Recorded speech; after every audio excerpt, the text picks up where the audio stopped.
हैं, कह रही हैं कि इनका 8-9 लोगों का संयुक्त परिवार है और ये अकेली खाना बनाती हैं। दिन में 3 बार 3 तरह का खाना बनता है और थोड़े बहुत वीडियो देखती हैं। वीडियो भी कम ही देख पाती हैं क्योंकि खाना बनाना होता है। और वीडियो में कह रही हैं, आचार्य जी आप कहते हैं कि महिलाओं को भी आत्मनिर्भर होना चाहिए, नौकरी वगैरह करनी चाहिए। मैं नौकरी क्या करूं, मेरे पास तो आपके वीडियो तक देखने के लिए वक्त नहीं है। फिर लिखा है कि ना कुछ पढ़ सकती हूँ ना कुछ और कर सकती हूँ। आप कहते हैं कि अपने व्यक्तिगत विकास के लिए खेलो भी और तमाम अन्य चीज़ें, मैं उनमें से कुछ भी नहीं कर सकती।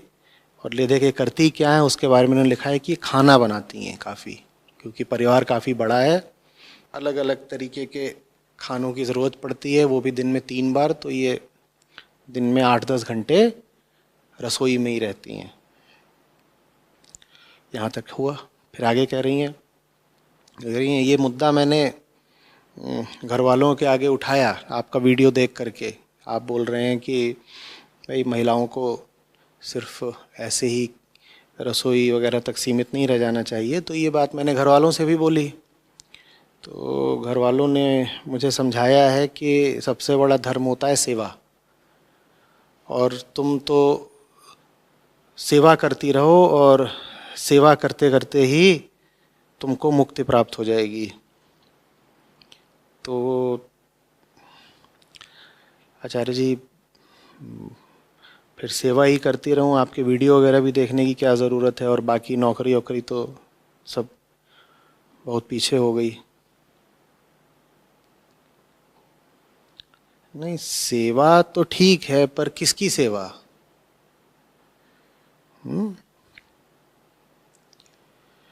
और किस लिए सेवा? सेवा जब भी करी जाती है तो कोई बैठा होता है जो उस सेवा को स्वीकार भी कर रहा होता है ना। आप सेवा कर रहे हो और सामने कोई है जो आपकी सेवा से लाभ ले रहा है।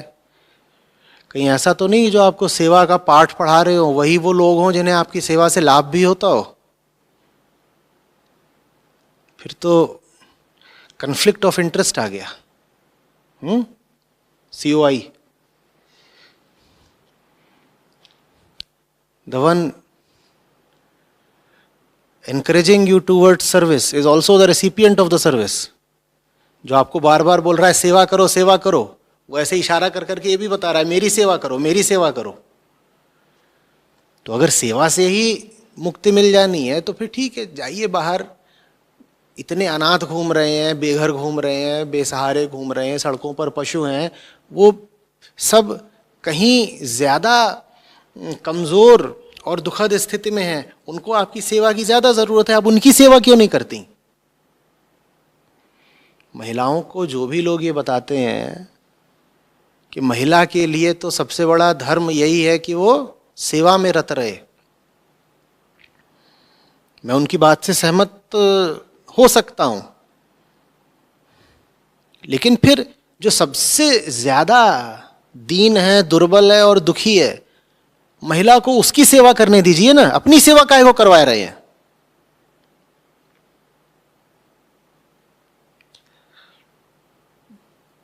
देखिए बहन जी, ऋतु जी, ये जो 8-9 लोग हैं जिनको आप पका पका के खिलाती हैं, अगर ये वास्तव में दीन दुर्बल दुखियारे हों तो अलग बात है।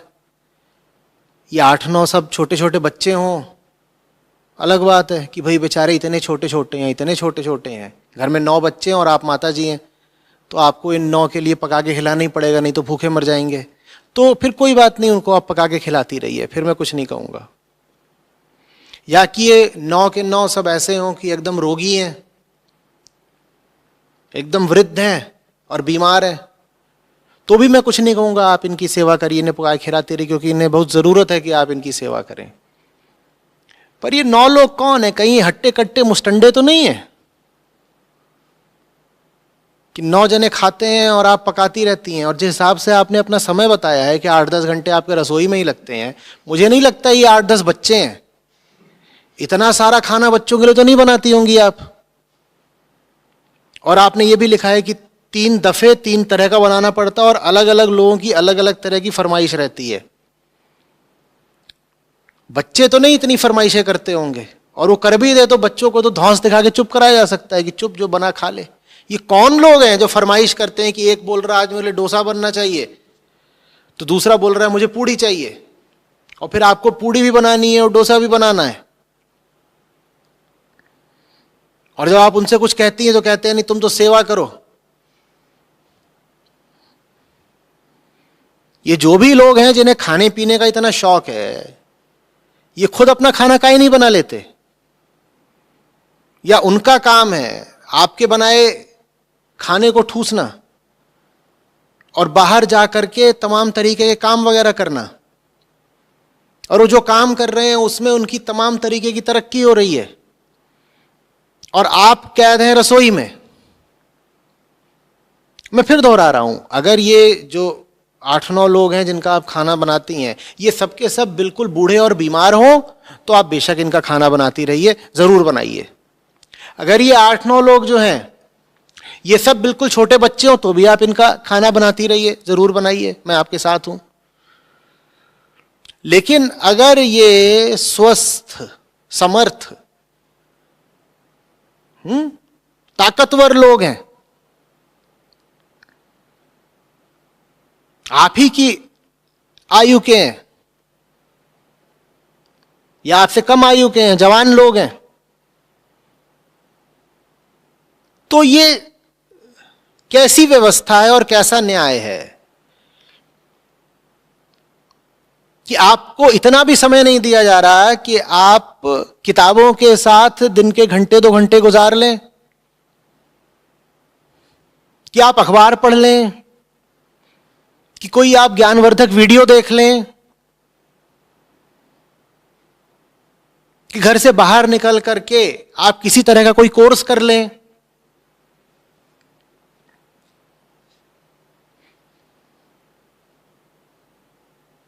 कि आप कोई पार्ट टाइम, अंशकालिक ही सही, छोटी मोटी नौकरी कर लें, आपको समय नहीं दिया जा रहा। ये कौन सी सेवा करवाई जा रही है आपसे? और जैसे आपका धर्म है उनकी सेवा करना, उनका धर्म नहीं है आपकी सेवा करना। या महिलाओं और पुरुषों के लिए धर्म भी अलग अलग हो जाता है कि पुरुष का काम है ठूसना, यह धर्म है उसके लिए कि जितना ठूसेगा उतना मोक्ष की ओर बढ़ेगा, और महिला का काम है ठुसाना कि जितना पका पका खिलाएगी उतना मुक्ति पाएगी।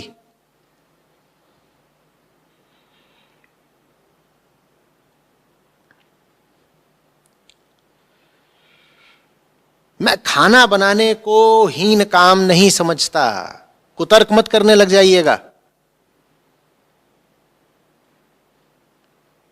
यहां हम बोधस्थल में हैं, बारी बारी से सबको खाना बनाना पड़ता है, मैं भी बनाता हूं। जब शरीर भोजन से ही चलना है तो भोजन बनाना कोई हीन या नीच काम कैसे हो सकता है? मुझे आपके भोजन बनाने पर आपत्ति नहीं है, मुझे आपत्ति इस पर है कि व्यवस्था कैसी है।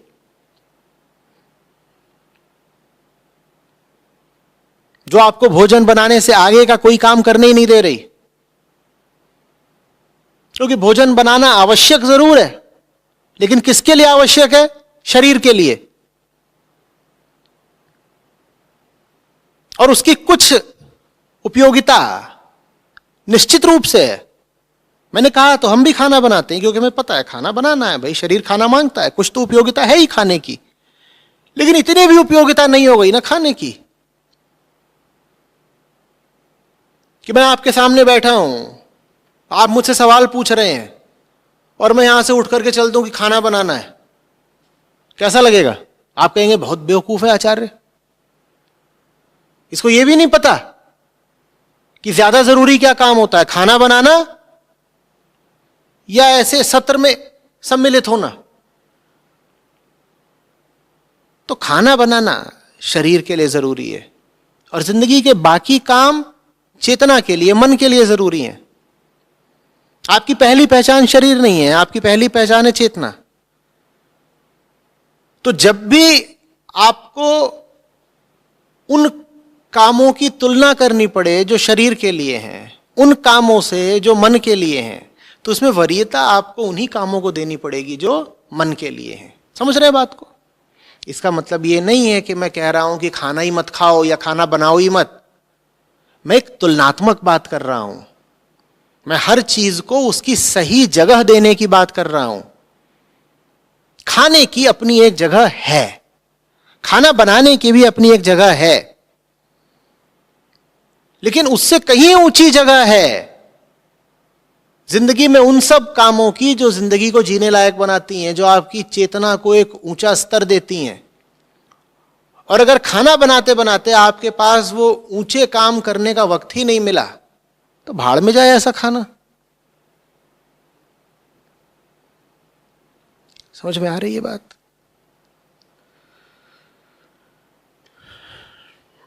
घर में जरा बैठक बुलाइए